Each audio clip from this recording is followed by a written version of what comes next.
Hi, I'm Daniel, and the Owl House is a show I mentioned a couple times before. This is my first video about it.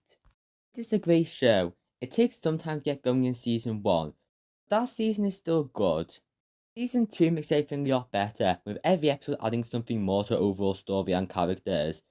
The show is already talked about commonly, but the one aspect I want to look at in this video is a character who has a scene in the season 2 finale, which is the most recent episode currently. The season 3 specials will start in the middle of this month, with thanks to them. That episode yet won't have much of the character in. This video will be an analysis of how the character is portrayed for the grand reveal. Apparently, the character wasn't always meant to have a big role and was only added when the show was cancelled. This major change isn't even noticeable, as the character's inclusion is so greatly handled. Backstory known is that the character was a child of the stars with unlimited power, who was trapped in a race by the Titan of the Borean Isles. They now appear in an abstract black and white form, which we call the sign. Humans stuck in their realm, filled with rain, finds the character and they make a deal. The character helps him with the Day of Unity, a plan to wipe out all the witches. Freya, always is later known to be Bellows, will free them. Gets revealed to the main characters near the end of season 2, and they're trying to stop this. They discover a cult pretending to be Titans that worship the character, gives King a connection to the character, so he can hear them in his dreams. Get a couple conversations between Bellows and the character, where it's clear they don't trust each other. The character is asking to be freed, but Bellows won't until after the Day of Unity. A contrast because Bellows is more manipulative and held back one. That the character is a carefree child, who points out how Bellows is very human, which frustrates him, and later Youth will say the same thing. Anyway, this is an interesting build-up for a character who could have unlimited power as just a child, and how that will happen in the finale, King's Tide. This was an amazing episode at doing a lot for multiple characters. It's now uploaded in full on YouTube, which is one strategy Disney have been doing in recent. In this episode, Bellows betrays the character, his reasonings being there's not enough Titans blood left.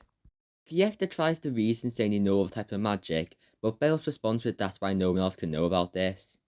Character is upset about being abandoned. Well, that's the end of the character's appearances. In conclusion, or yet from the episode, King finds Kikimora, who was also just betrayed by Bellows in the same episode. He reveals that she was listening to their conversations, so knows about the character. King asks to be taken to them. Kikimora does just to show it to Bellows.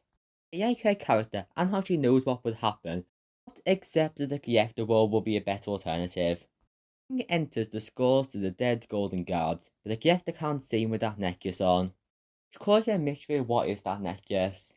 The character notices that he's the Titan child and says, I've always wanted to play with you. Yain always came off to be very sinister, with them trying to play hide and seek. King tries to speak them seriously, but the character doesn't have the attention span for that, so King has to use another way of reason, which is Ying. Makes up a game Our House. That's the show's title. For near the yard group of people to play, that the draining spell will stop. This was a trick that needed to be done, but involves King getting them out. The character now has a human looking form, a cloak that looks cool. I like the colours. Tails was about to kill the main characters, but the character holds him with just 2 fingers, asking what he's playing. Tails tries to manipulate the situation back in his favour, but it doesn't work like it used to. The actor remembers someone throwing them off a bridge, and saying, but I'm not mad, wanna play tag? Then they grab Bale saying, I'm it, and turn him into goop. Expected a fight scene, but the character is so powerful they can destroy Bale so easily.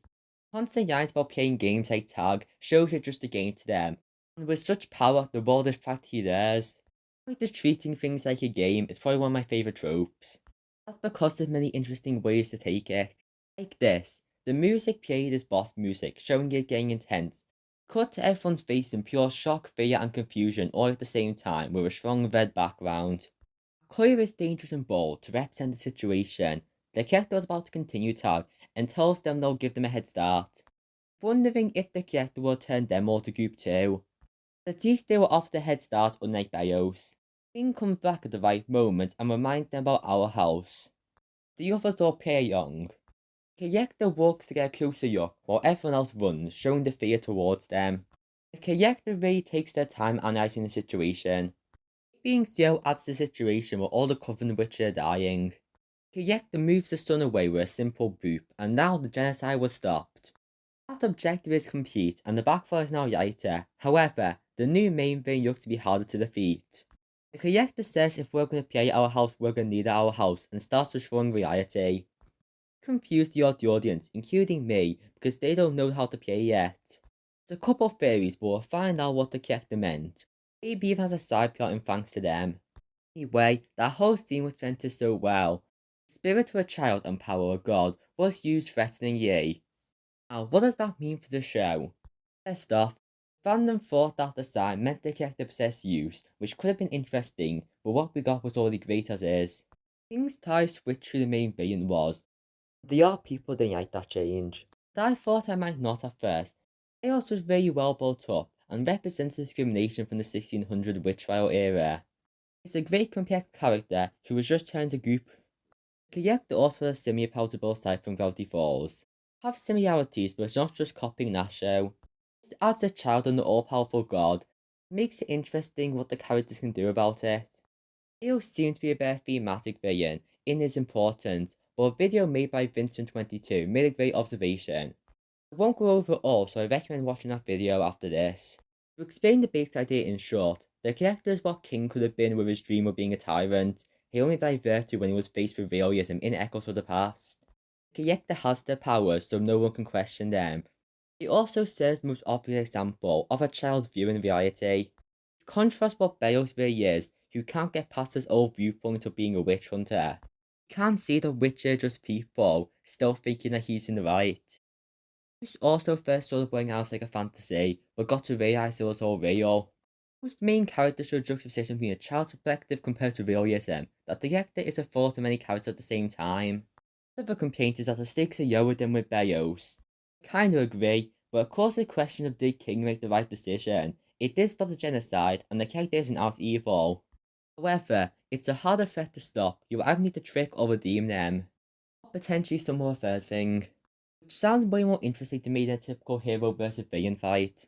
Eos is great too, but he served most of his role and isn't dead.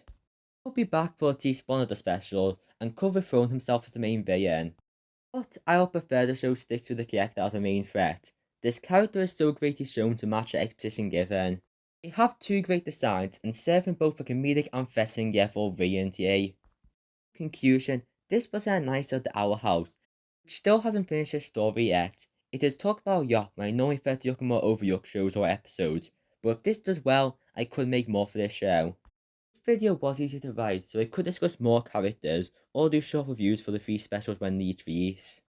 This was also a return for my TV show Nicest videos, because they were not in September. It's also October. This is kind of a Halloween themed video, because it is about a villain. It's grey area of whether it's a Halloween special, which will refer to a couple other videos this month. If you enjoyed this video, consider pressing subscribe and watching my other videos. The end.